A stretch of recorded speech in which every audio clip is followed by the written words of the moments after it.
Bugungi sonimizda 16 yoshda IELTSdan 8,5 olgan Muhammad Yusuf mehmon bo'ladi. General English'da IELTS 8 deyarli orzudek ko'rinardi, deyarli ilojsiz.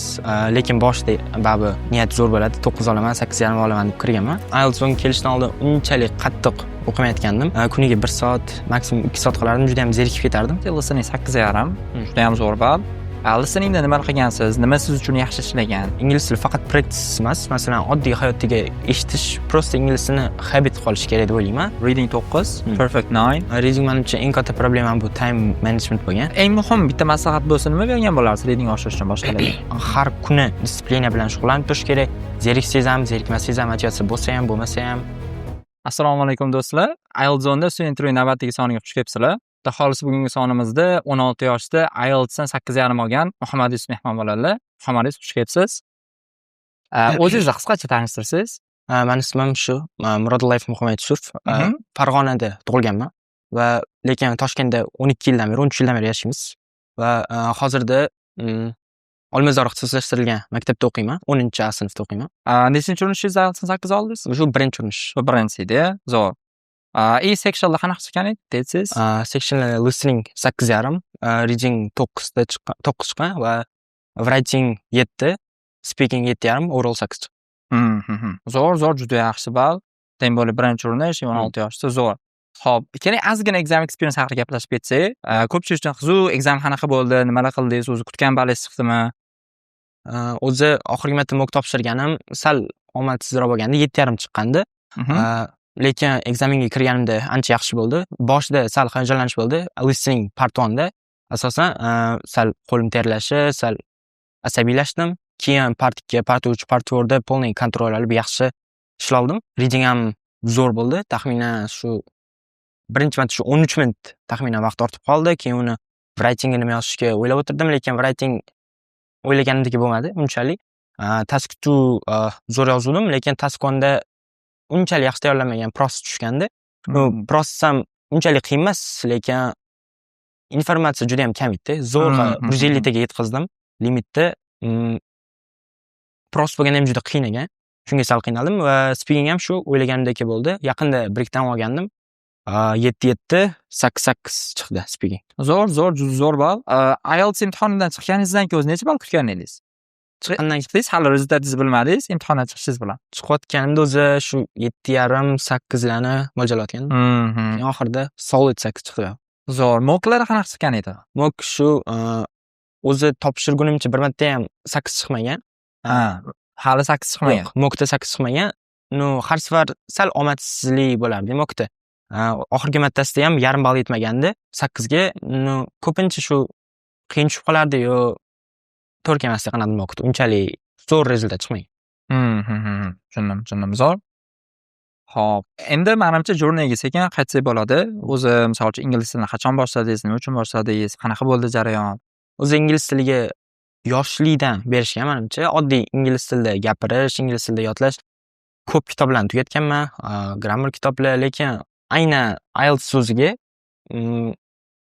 taxminan 7-8 oylik yetkazdim.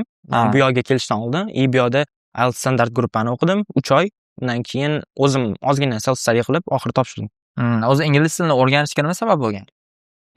Ingliz tili babi dunyo tili.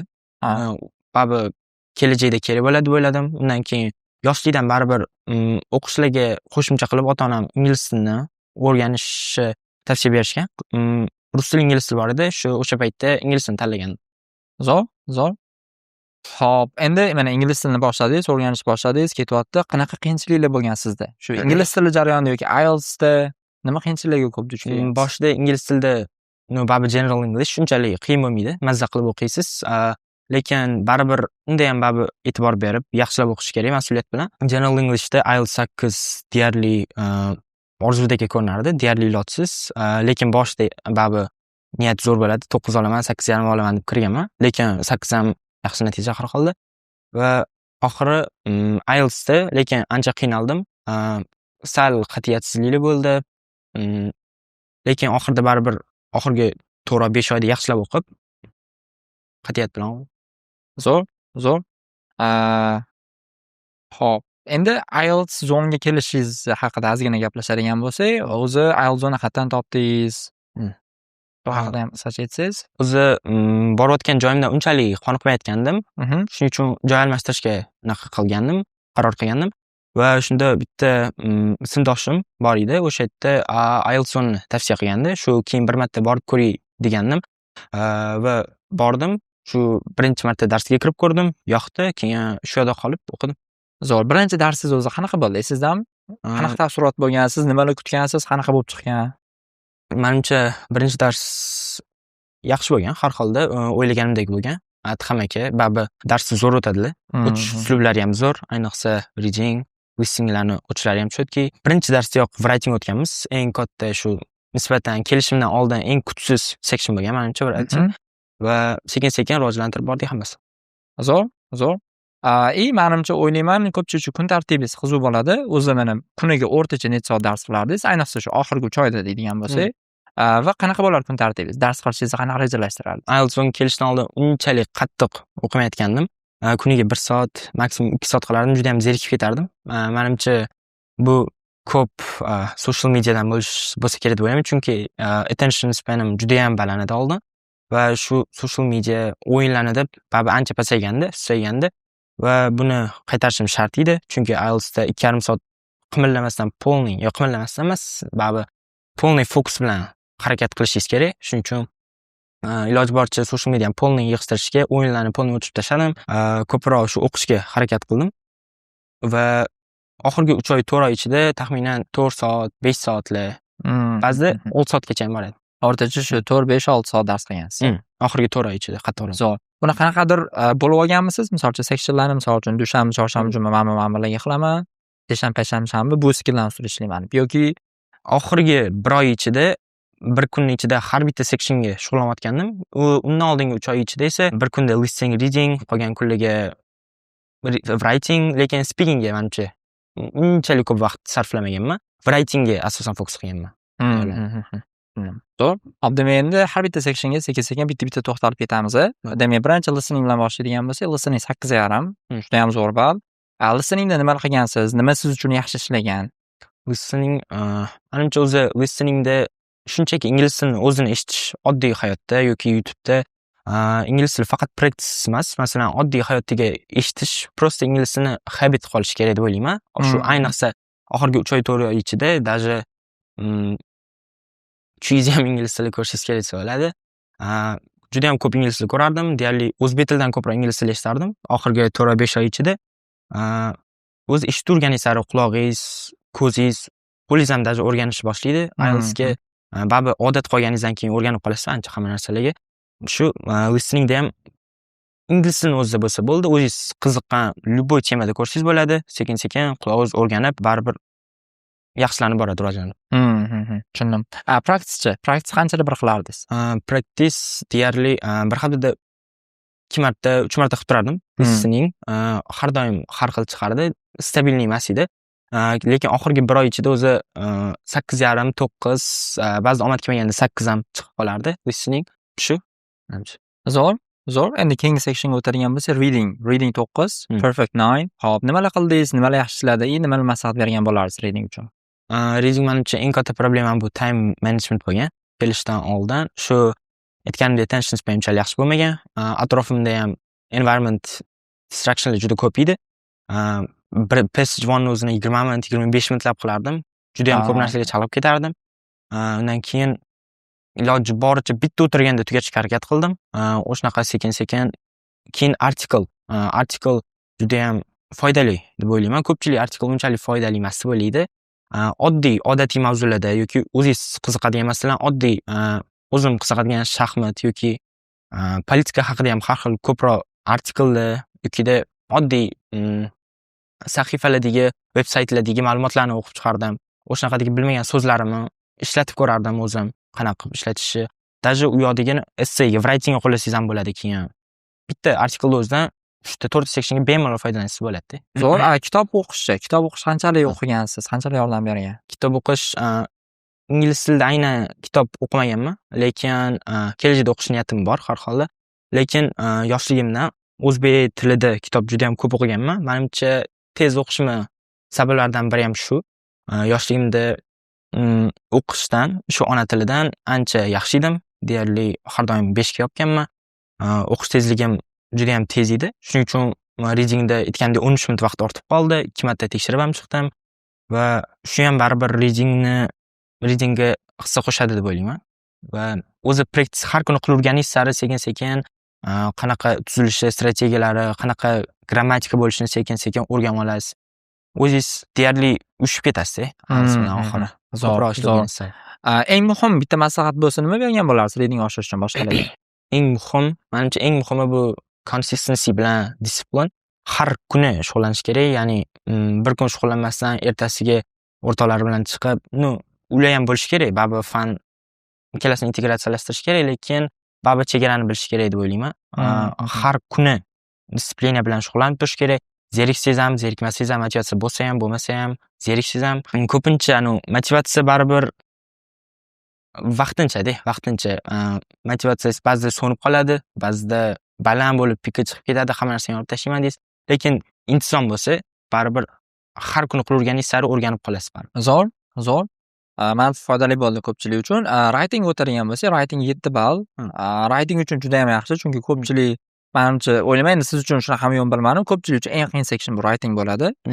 Sizda qanaqa bo'ldi writing? Nimalar qildingiz? Nima yordam berdi asosan sizga? Kelishimdan oldin writing men uchun ham eng qiyin section edi. Writing kelishimdan oldin taxminan 5,5-6 edi. Umuman qanaqa stilda yozilishini bilmasdim. Keyin har xil turlarni o'rgandim, sekin-sekin line graph, hammasini process, eng qiyini baribir map bo'lsa kerak deb o'ylardim kelishimdan oldin. Kelishim tugatgandan keyin ham baribir mapligicha qoldi va ekzaminda process tushdi. Process aytganimdek sal qiyinlik qildi baribir. Atiga 2-3 ta step bor edi baribir. Uni tasvirlashga so'z boyligim ham yaxshi edi, qanaqadir exam pressure bo'ldimi? Unchalik yaxshi qilmadim va unda 6 chiqqandi. Keyin task-tum 7, 8 chiqqan. O'shaning uchun ancha ko'tardim. Demak, task-tu 7,5 bo'lgan, task-oningiz 6 bo'lgan. Umumiy 7. Общий 7 bo'lgan shunda. Zo'r. Practice qanaqa qilardingiz writingda? Practicega keladigan bo'lsa, ko'pincha har xil baland essaylarni ko'rib analiz qilib chiqardim. Language'larni ko'rib chiqardim. Qanaqa grammatika qo'llanyapti, qachon qo'llanyapti, nima qo'llanyapti, umumiy essay qanaqa yozilganini polniy analiz qilib chiqardim. Analiz qilish oddiy odam o'ylagandan ancha foydaliroq, agar uni albatta ishlata olsangiz. Chunki juda ham ko'p grammarlar bor, vocab bor. Har xil kanallarda, masalan, ustozim o'zlarini essaylarini ham ko'rib chiqib analiz qilib chiqardim. Undan keyin ba'zida ChatGPT asosiy anaqalardan biri dan foydalanardim, lekin baho olash sistemasi unchalik zo'r emas, lekin feedback berishi ancha yaxshi, lekin ba'zida juda ham robotik bo'lib qoladi javoblari. Iloji boricha ustozdan feedback olib rivojlantirdim. Ko'proq essay haftasiga 4 ta 5 ta yozardim. Zo'r. Demak, ChatGPTdan asosan feedback uchun ishlagansiz. Bu yoqda ustoz bilan ham обязательно har doim ishlab borgansiz feedback uchun, o'sha kamchiliklaringiz ustida. Zo'r. Va oxirgi sectionimizda speakingdan 7,5 olgansiz. Bu ham o'ylayman juda ham yaxshi ball. Ayniqsa o'sha speaking, endi bilmadim, bizanikilar ham ko'pchilik qiynalishadi, aynan o'zbeklar, chunki biz baribir ko'p gapirmaganimiz uchun hamdir balki. Sizda qanaqa bo'ldi? Qanaqa qilib rivojlantirdingiz speakingni? Speaking menimcha rivojlantirishi eng oson va eng oddiy usuli bu shunchaki gapirish. Speaking ko'p gapirganingiz sari tilingiz shunchalik o'rnashib boradi baribir, aksentingiz ham sekin, shu moslashib boradi. Ingliz tiliga umumiy farqi yo'q. Amerikan bo'ladimi, British, o'zingizga moslab har xil videolar ko'rib, o'zingiz ko'proq gapirganingiz sari, oddiy hayotda gapirganingiz sari shu tilingizda o'zingiz naturalniy bo'lib kelaveradi-da. Native o'xshab qolasiz deyarli, ko'proq gapirganingiz sari deyarli o'zbek tiliga o'xshab qoladi. Oxirgi aytganimdek 3-4 oy ichida o'zbek tilidan ko'ra ko'proq ingliz tilida gaplashardim. Ya'ni haqiqiy naturalniy chiqishi uchun va oxiri pronunciation hammasi yaxshilandi va oxirida ekzaminda ham Britishman tushdi va birinchi partozda 14 ta 15 ta savol tushdi. Umuman unaqa bo'lmagandi oldin. Sal hayajon ham bo'lgandi qanaqadir, chunki unaqa hech ko'rmagandim. 14 ta 15 ta savol, keyin oxiri shu part 2, part 3 savollar tugadi. Oxiri 7,5 qo'yilgan. Menimcha baribir haqqoniy deb o'ylayman. Zo'r. Kuniga necha soat o'rtacha speaking qilardingiz? Speakingni gapirardingiz? Speaking taxminan practicedan tashqari shunchaki oddiy gapirish hisoblanishi ko'p vaqt, lekin aynan practice orqali savollarga javob berish aynan IELTS doirasida bo'ladigan bo'lsa 1 soat, 1,5 soat vaqt Общий olganda 3-4 soat gaplasharmidingiz? mana o'rtoqlarim bilan yoki oilam bilan oddiy gaplashayotganda ham ketadi bemalol 3-4 soat. Demak, oilada ham inglizcha gaplashardilar. Ukalarim biladi masalan, adam ham biladilar har holda. Ular bilan ham gaplashib turardim. Zo'r. Xo'p, endi muhammadis mana ko'pchilikda bo'ladi, qaysidir balda qotib qoladi. Misol uchun meni o'zimda ham bo'lgan, IELTS ga tayyorlanib shu 6,5, 6,5 da 7 ga chiqish qiyin bo'lib ketadi. Misol uchun sizda ham shunaqa payt bo'lganmi? Qaysi balda bo'lgan? Nima qilgansiz bu payt o'sha aynan darajangizni o'stirish uchun? Menimcha shu menda ham taxminan 6,5 larda stak bo'lib qolganman. Babi 6,5 B2, 7 C1, babi C1 ga o'tish baribir qiyinchilik bo'lsa kerak. 7 ga o'tishda baribir menimcha u ham baribir yaxshi o'qimaganimdan deb hisoblayman. Aytganimdek juda ham ko'p social media, juda ham ko'p o'yinlar bo'lardi. Lekin baribir uni o'tib ketish uchun ham baribir qat'iyat kerak, aytgandek intizom kerak va to'g'ri boshida juda qiyin tuyulishi mumkin 6,5 dan 7 ga o'tish, lekin qat'iyat bilan, disiplina bilan o'zingiz xohlab yaxshilab o'qisangiz baribir o'tib ketasiz sekin-sekin. Ana o'sha paytda mana bir xil tashab qo'yish ham mumkin-da. Yoki pastroq ball chiqadi, praktisa o'smaydi. Nima qilish kerak misol o'sha paytda? Nima deb o'ylaysiz? Siz nima qilgansiz ko'proq? Menimcha menda orqaga yo'l bo'lmagan, chunki shuncha payt o'qidingiz, orqaga taslim bo'lish baribir o'zingizga ham alam qiladi, taslim bo'lgingiz ham kelmaydi albatta. Babi odamda ozgina bo'lsa ham sabr bo'lish kerak. Birdaniga juda ham tez rezultat xohlamaslik kerak, shoshilmaslik kerak prosesni. Sekin-sekin o'z rezultat ko'rishni boshlaysiz, qattiq o'qiganingiz sari va kim ko'rayotgan bo'lsa umuman give up qilmaslikni maslahat qilgan bo'lardim albatta. Ilojsiz narsa emas. Babi o'qiganingiz sari bemalol olsa bo'ladi. Unchalik ilojsiz deydigan narsa emas. Zo'r, to'g'ri. Bizda kichkina blitz savollarni qo'shgan edim, kichkina rubrika sifatida. Bu yoqda unaqa qiyin emas, shu qisqaroq savollar bo'ladi, iloji boricha qisqaroq javob bo'ladi sizda. Blitz savollar. Xo'p, siz uchun eng qiyin section Babi writing. Ustozingizning qaysi odatlari eng ko'p yoqardi sizga yoki xislatlari? Eng ko'p babi nisbatan energichniy menimcha. Darsga o'tadiganlar. Zo'r. IELTS zonni eng ko'p nimasi sizga yoqadi? Eng ko'p baribir teacherlar menimcha. Ustozlari? Zo'r. Mana shu IELTS journeyizni bitta so'z bilan tasvirlash mumkin bo'lganda, nima so'z bilan tasvirlagan bo'lardingiz? Foundation menimcha. Shu kelajagiga vakida boshqa oladigan kelajakdagi sertifikatlarimga IELTS va Foundation bo'ladi. Kelajakda menimcha eng kerakli sertifikatlardan biri bo'ladi kelajakdagi. Zo'r. Sizga eng yoqadigan section? Reading. Zo'r. Xo'p, sizga eng ko'p yordam bergan habit? Menimcha eng ko'p yordam bergani va artikel o'qish bo'lsa. Artikel o'qish. Judayam zo'r. Mana shu IELTS 8 olganingiz, ingliz tilini o'rganganingiz, IELTS dan tashqari nimani o'zgartirishga yoki nimani yaxshilashga yordam berdi hayotingizda? Baribir listening, reading, ayniqsa readingdan o'qiyotganingiz juda ham har xil temalarda o'qiysiz. Baribir dunyoqarashingiz kengayadi, juda ham ko'p narsalar haqida ma'lumot bo'lasiz.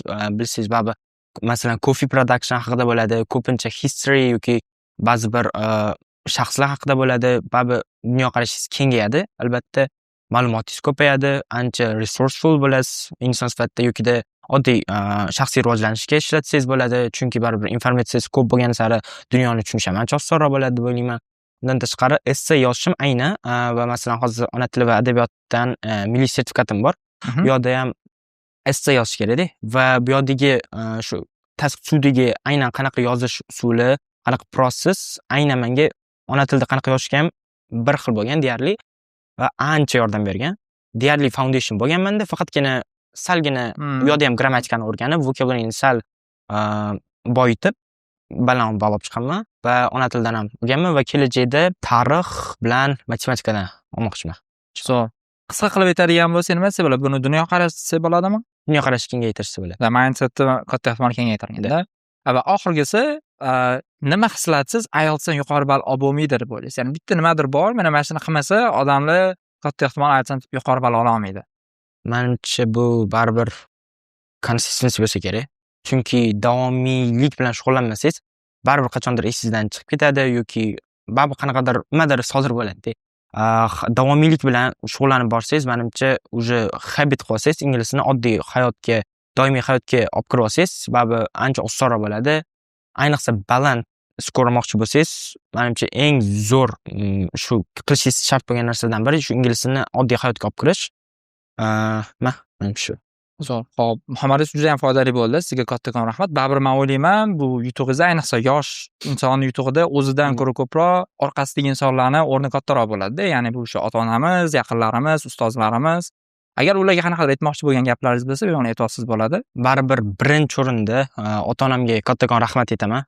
Men bu success achievement orqasida mendan ham ko'ra eng katta hissa qo'shgan baribir ota-onam bo'ladi. Men xohlamaganimda ham o'qishga olib borgan ular. IELTS olishni baribir kelajakda kerak bo'lishini bilib turib, men ko'ra olmagan narsalarni ko'rib turib, baribir ota-onam aytishgan. Shuning uchun ham ota-onamga kattakon rahmat aytaman.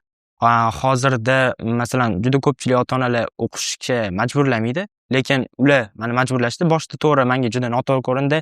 O'qigim kelmadi, dangasalik qilardim.